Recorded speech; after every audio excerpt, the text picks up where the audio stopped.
ભગવાન નીલકંઠ. ઓમ નમઃ શિવાય. ભાગ પહેલો. શ્રી વિદ્યેશ્વર સંહિતા.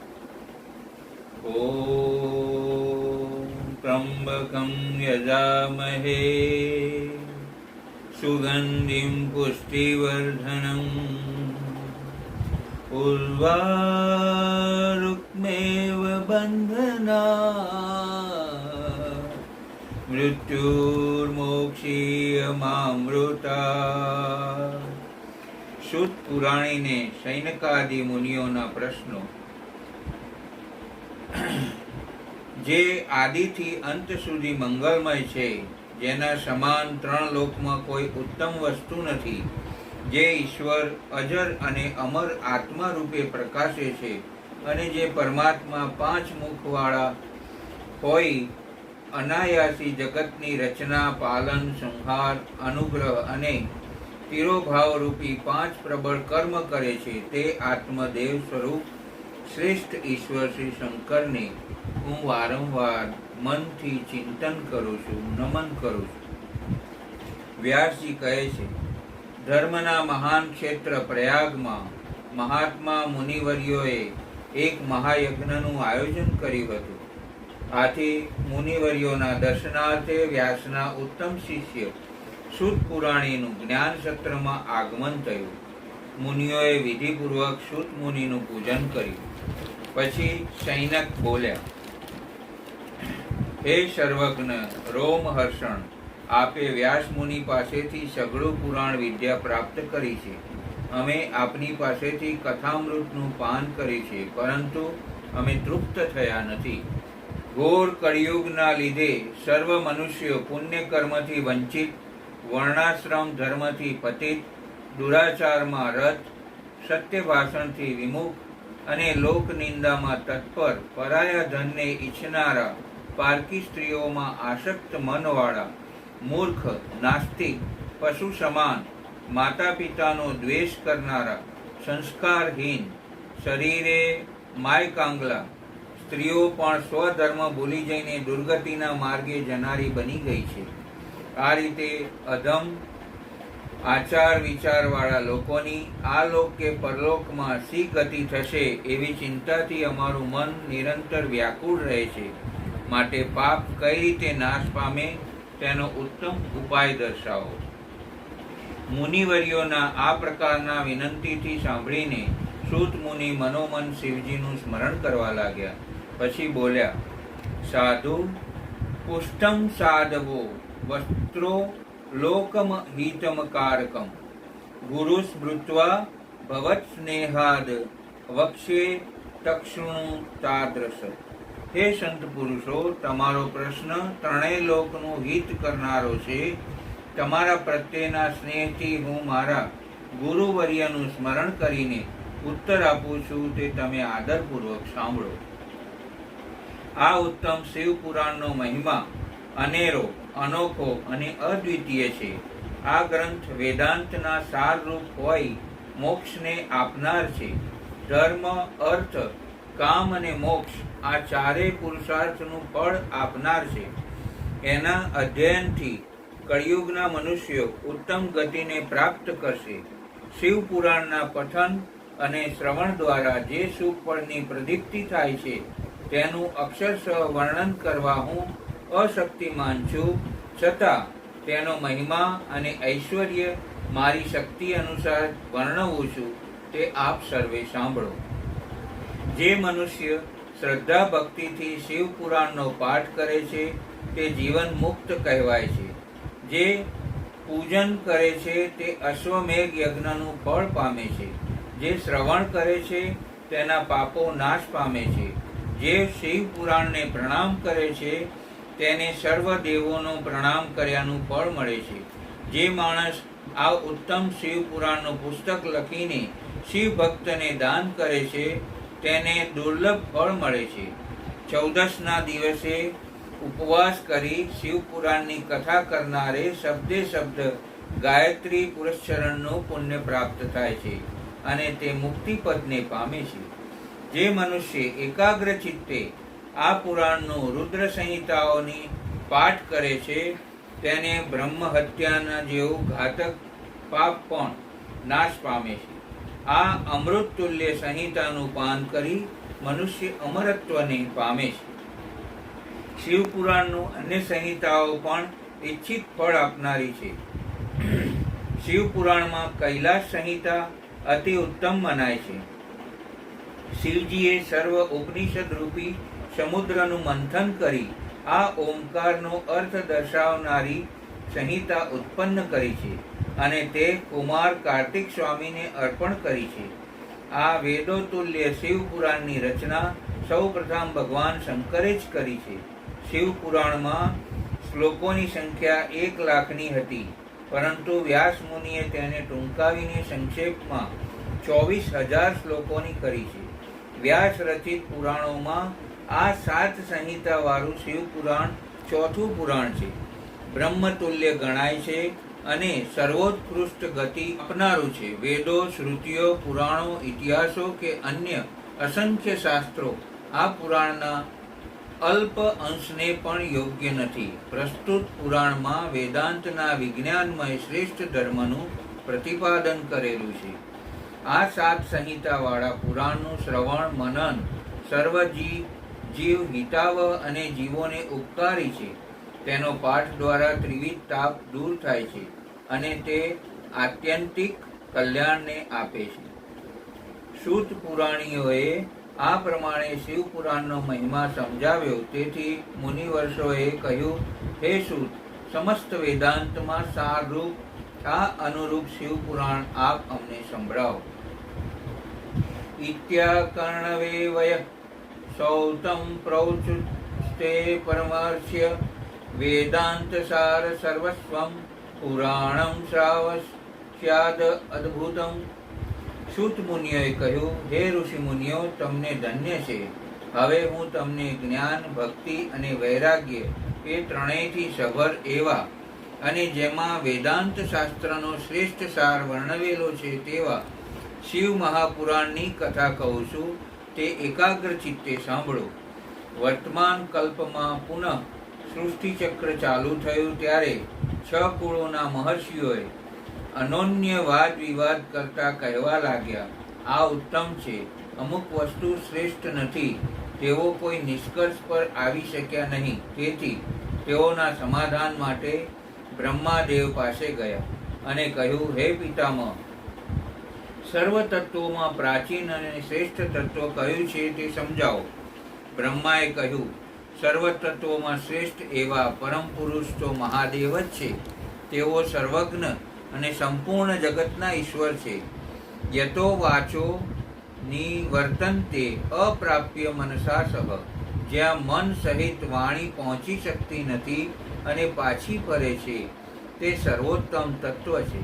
જેનાથી અમે સૌ દેવો ઉત્પન્ન થયા છીએ એવા મહાદેવને જ સર્વજ્ઞ અને ઈશ્વર જાણો. જેમ બીજમાંથી અંકુર અને અંકુરમાં મોટો થતા તેના ફળમાંથી બીજ પ્રાપ્ત થાય છે, તેમ શિવ કૃપાથી તેમની ભક્તિ થાય છે અને તે ભક્તિ વડે જ એમની કૃપા પ્રાપ્ત થાય છે. માટે હે ભૂદેવો, તમે પૃથ્વી ઉપર જાઓ અને ત્યાં હજારો વર્ષ ચાલે તેવા યજ્ઞનું આયોજન કરો. યજ્ઞના અધિપતિ સદાશિવની કૃપાથી તમને વેદ વિદ્યાના સારરૂપ સાધનની પ્રાપ્તિ થશે. બ્રહ્માએ આ પ્રકારની આજ્ઞા કરી એટલે મુનિઓએ પૂછ્યું, અમને સાધ્ય, સાધન અને સાધકની યોગ્યતા કહો. બ્રહ્માએ કહ્યું, શિવપદની પ્રાપ્તિ એ સાધ્ય, તેમની સેવા કરવી તે સાધન અને તે શિવની કૃપા થવાથી જે નિત્ય નૈમિત્તિક આદિ કર્મોના ફળોમાં નિષ્પૃહ રહે તે સાધક. વેદોક્તનું કર્મ કરી તેના મહાન ફળને શિવજીને અર્પણ કરવાથી શિવપદની પ્રાપ્તિ થાય છે.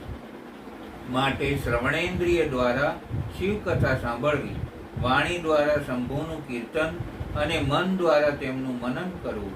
આ રીતે મનન સુધીનું સાધન બરાબર સિદ્ધ થાય છે અને શરીરની વ્યાધિઓ મટી સાધક પરમાનંદમાં તલ્લીન બને છે.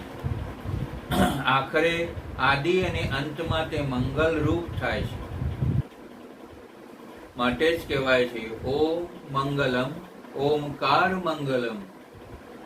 ઓમ મંગલમ ઓમકાર મંગલમ મનનમ કીદૃશમ બ્રહ્મણઃ શ્રવણમ ચાપી કીદૃશમ કીર્તનમ વા કથમ તસ્યામ કીર્તયેત અધ્યાથયાશ્રયમ.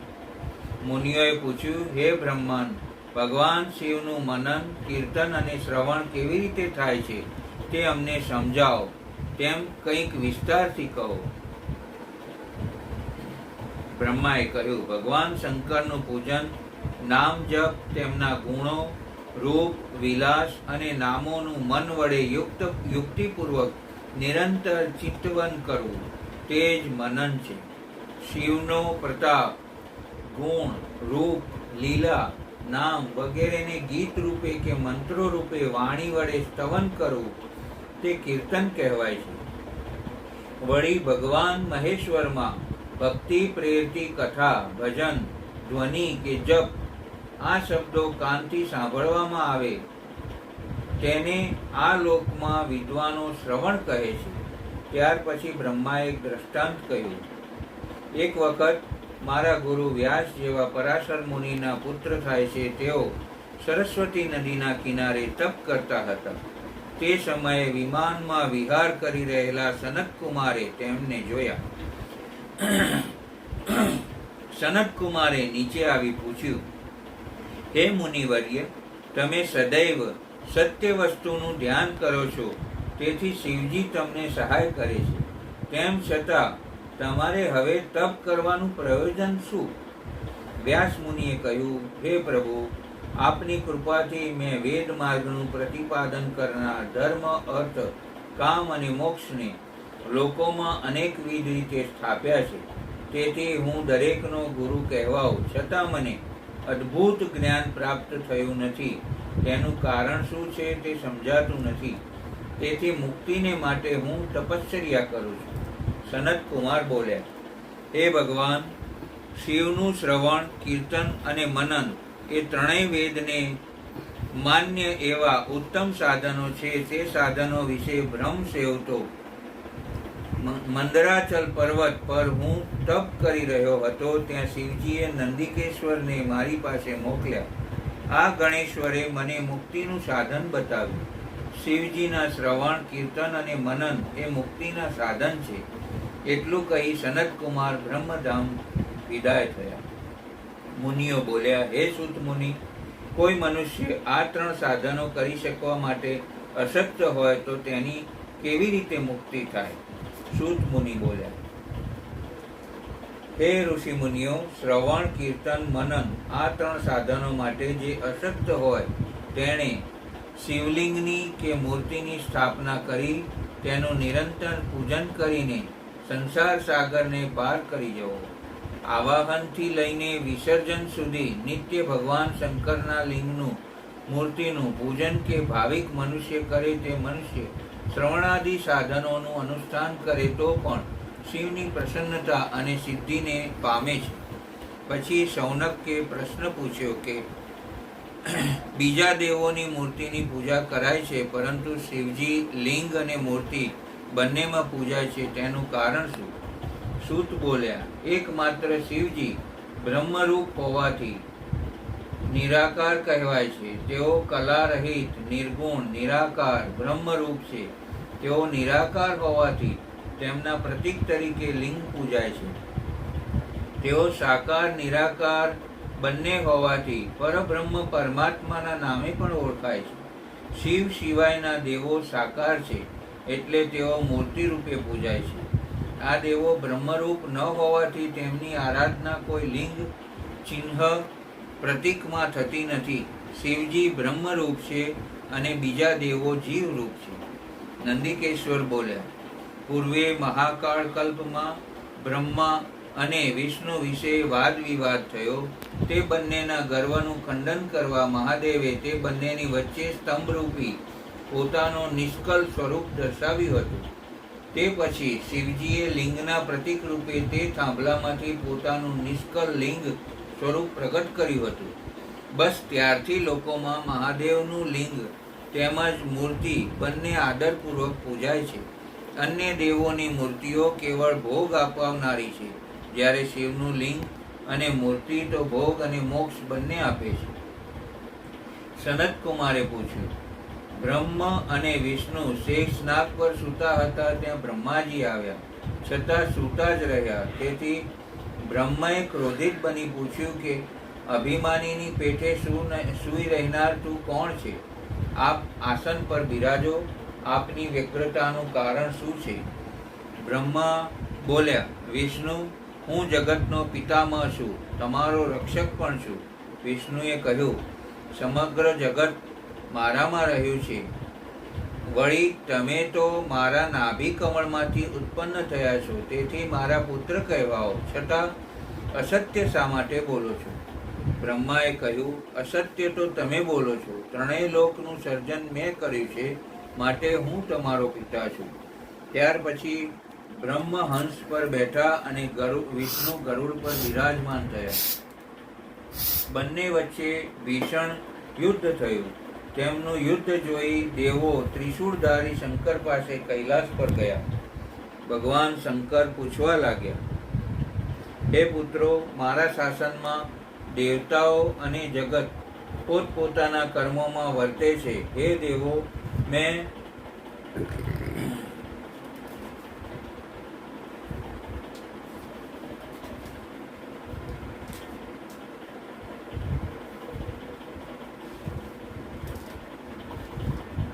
બ્રહ્મા અને વિષ્ણુ વચ્ચેનું યુદ્ધ પહેલેથી જ ભાખેલું છે અને તેથી તમને થયેલા દુઃખને પણ હું જાણું છું.